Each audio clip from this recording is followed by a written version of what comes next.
Good evening. Last week we were looking at Cabernet. Tonight we're looking at Chianti. Yum! I've been looking forward to this.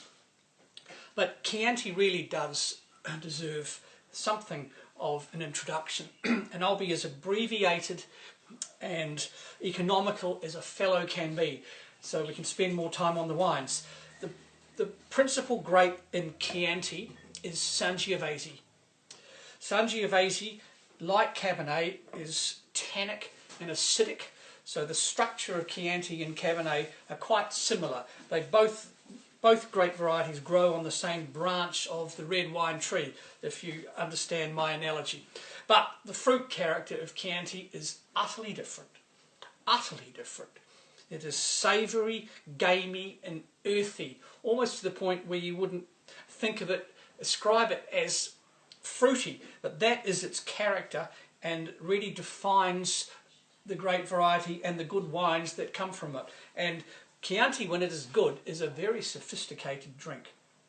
The first one we're looking at is Castello Montauto, which comes from a region in the Chianti district called Colli Senesi, and it's a hilltop villa and vineyard that looks out back at the gorgeous town of San Gimignano to those people who've been lucky enough to be there and visit and enjoy the food and the great wines that the area produces. On this estate they make Vernaccia and also Chianti of a rather characterful and slightly different sort to the next two wines which come from the Chianti Classico region. This wine, this is 2016. It's got a nice depth of colour and a pungent, soft ripeness about it really, and just a gentle, earthy edge to it.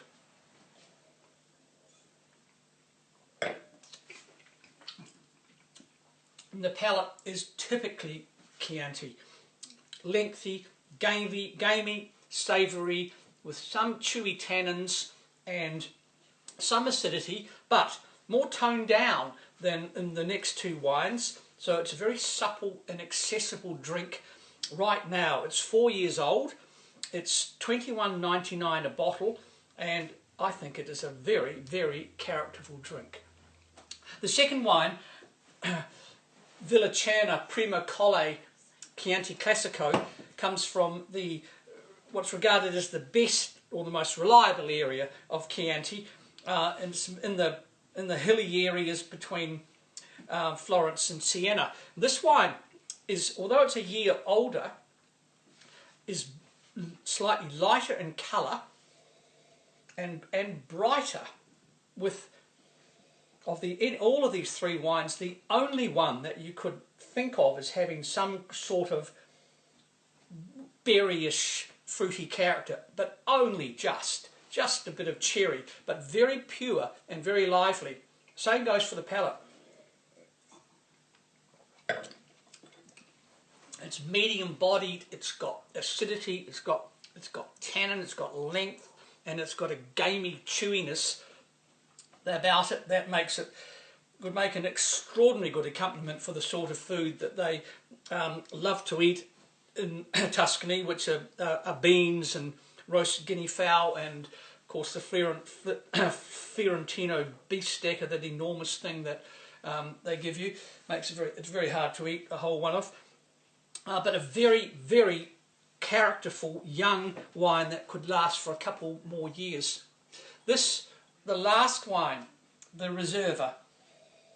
Now, when I talked to you earlier, saying that these wines just taste like, I don't know, earthy, gamey, savoury, this thing is even more like that.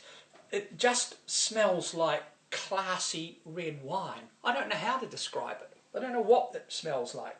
But if you were blind and you were asked, is this red or white, you'd say it was red. And that's what my daughter was talking to me about just before I came on air, that it smells like red wine.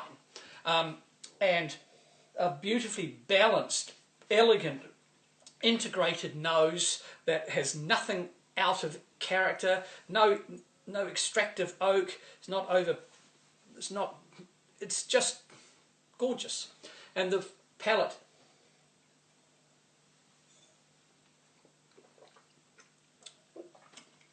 is very, very refined.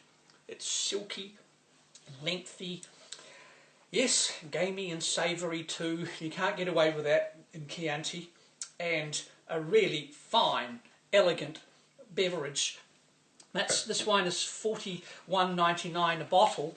Now all of these wines require air and some warmth and some heat. Okay, so as we come into winter, remember, give these wines some air and make sure they are warm enough. Good night. I hope you enjoy these wines. 5 more minutes? Haha. Just joking.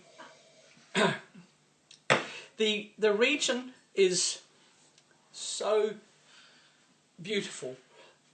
The food is so good. And these wines, when they are of top quality, just go with everything about the place. It's an extraordinarily sophisticated part of the wine world, in my opinion, quite as much so as Burgundy or Bordeaux. They've been growing grapes here for, 10 centuries. At Montauto, where Liz and I stayed, there was an 11th century church, but unfortunately for Liz, it was closed. But by the time she'd been travelling with me for 5 days, she really did need to have a chat with the maker, but she wasn't able to do so at this church.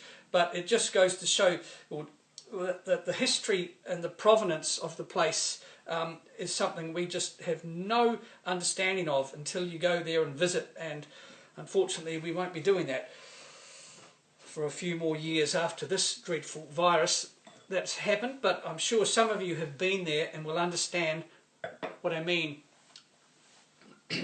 about the place and the wines that define it in a sense.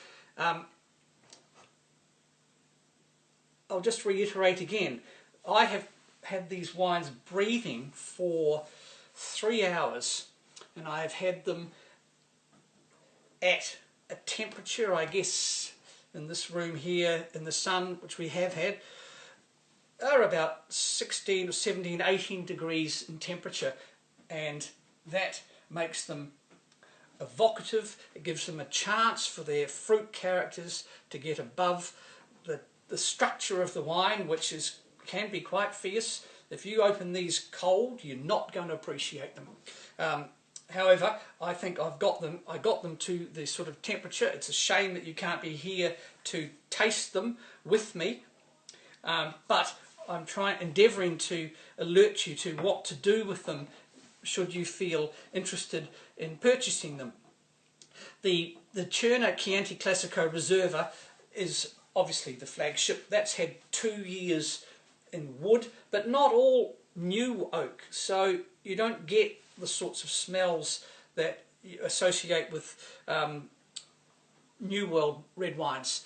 It's not overwhelmed by the oak.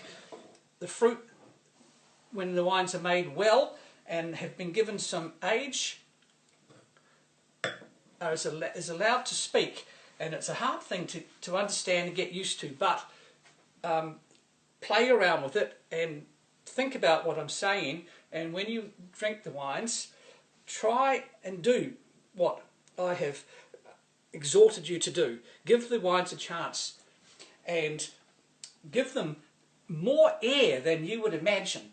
They don't care. They just don't mind being in a decanter for a couple of hours. Nothing is going to happen to them, except perhaps for the first wine, which is a little younger and more subtle, well, it's a less concentrated beverage, and that's more of an early drinker and an easy drinker. But these other two, they are stern, quite quite sophisticated drinks that really deserve plenty of attention. Good night.